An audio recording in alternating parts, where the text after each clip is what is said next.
puja dan puji rasa syukur kita kehadirat Allah Subhanahu wa Ta'ala yang telah memberikan kita kesehatan dan kesempatan sehingga kita dapat melakukan pembelajaran pada hari ini. Salam beserta salam mudah-mudahan senantiasa tercurahkan kepada baginda Nabi besar Muhammad Sallallahu Alaihi Wasallam. Perkenalkan, kami dari kelompok 2 yang terdiri dari saya Nani Febriani sebagai moderator, ada Rizky Pransabani dan Muhammad Ibrahim Madani sebagai pemateri, ada Alga Diniati sebagai penanya, dan ada Winda Lestari dan Aska Almadani sebagai penjawab, dan yang terakhir ada Dina Sapira sebagai penyimpul. Di sini kami akan menyampaikan materi mengenai bahaya penyalahgunaan narkoba yang menghapus pada narkoba. Nah, apa saja yang akan kita bahas pada sesi ini? Yang pertama yaitu apa itu narkoba, jenis-jenis narkoba, definisi opium, cara penggunaan opium, dampak negatif opium, penggunaan opium, cara penanggulangan dan kesimpulan yang akan dijelaskan oleh kelompok.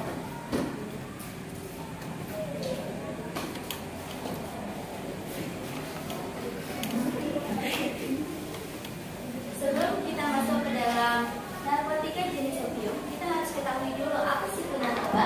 Jadi narkoba merupakan singkatan dari narkotika, psikotronika, dan bahan adiktiva. Narkoba ini apabila digunakan secara berlebihan atau apabila mengkonsumsi narkoba dapat menyebabkan ketergantungan dan merasakan efek senang yang berlebihan. Kemudian kita beralih kepada jenis-jenis narkoba. Di sini ada ganja, heroin, kokain,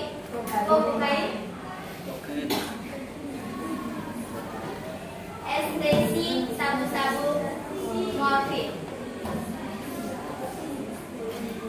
Selanjutnya kita akan membahas tentang narkotika jenis opium.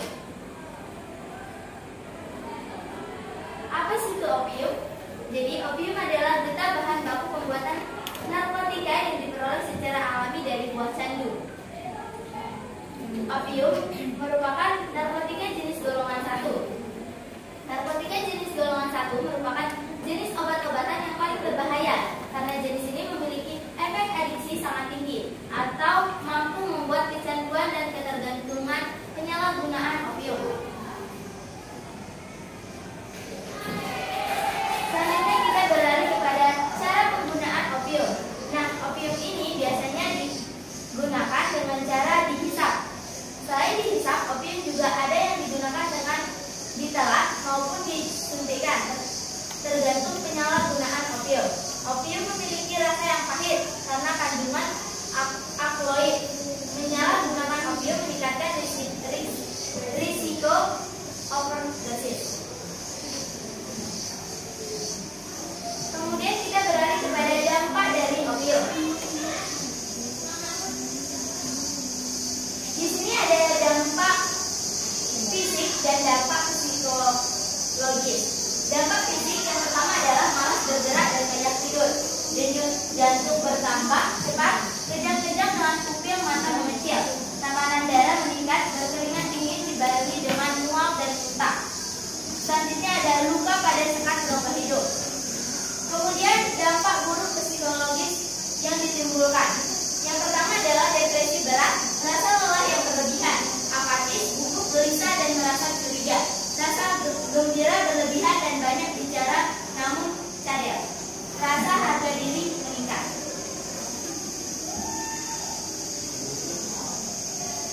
Selanjutnya pemateri kedua yaitu Muhammad Ibrahim Madani.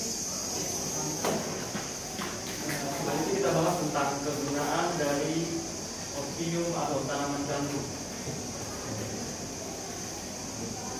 Kegunaan opium yang pertama sebagai analgesik. Kandungan alkaloid dari tanaman candu digunakan sebagai pereda nyeri dengan cara menghambat kanal kalsium sebagai senyawa penyebab nyeri di dalam ginjal. Selain sebagai analgesik, kegunaan opium kedua yaitu sebagai anti kanker.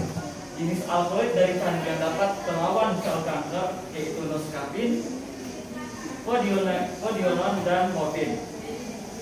Noskapin juga berfungsi sebagai anti tumor dengan cara menghambat pertumbuhan tumor di dalam sel-sel tubuh tanpa ada efek toksik.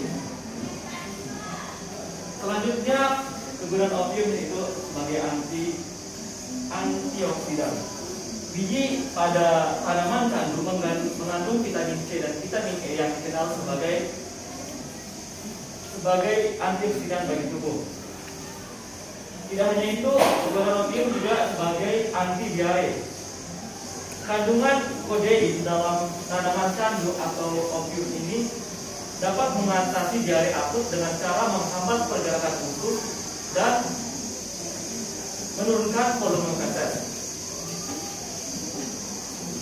Kegunaan lainnya bisa teman-teman baca seperti ada menurunkan kadar kolesterol, anti diabetik dan anti mikroba.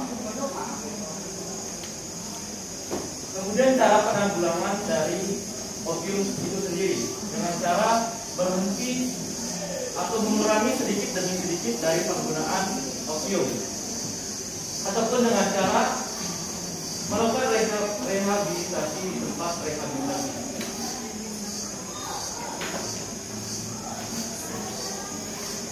Nah, itu tadi pemaparan materi mengenai jenis narkotika opium.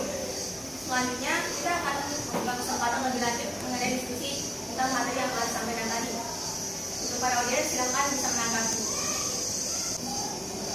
Silakan. Tadi dijelaskan dampak negatifnya yaitu dalam fisik malas berolahraga. Nah, di sana apakah itu merupakan faktor psikologis atau faktor kimia yang terkandung dalam morfin tersebut?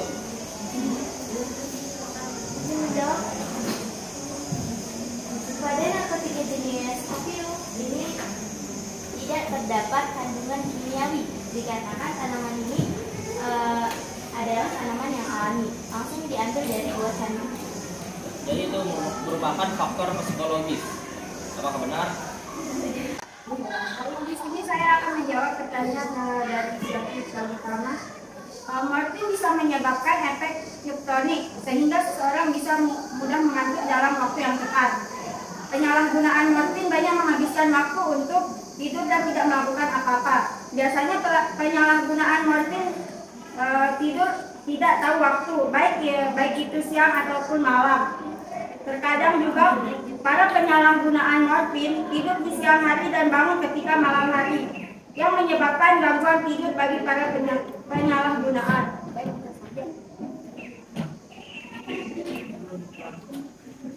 Sudah dapat diterima untuk jawaban dari kelompok yang menjelaskan.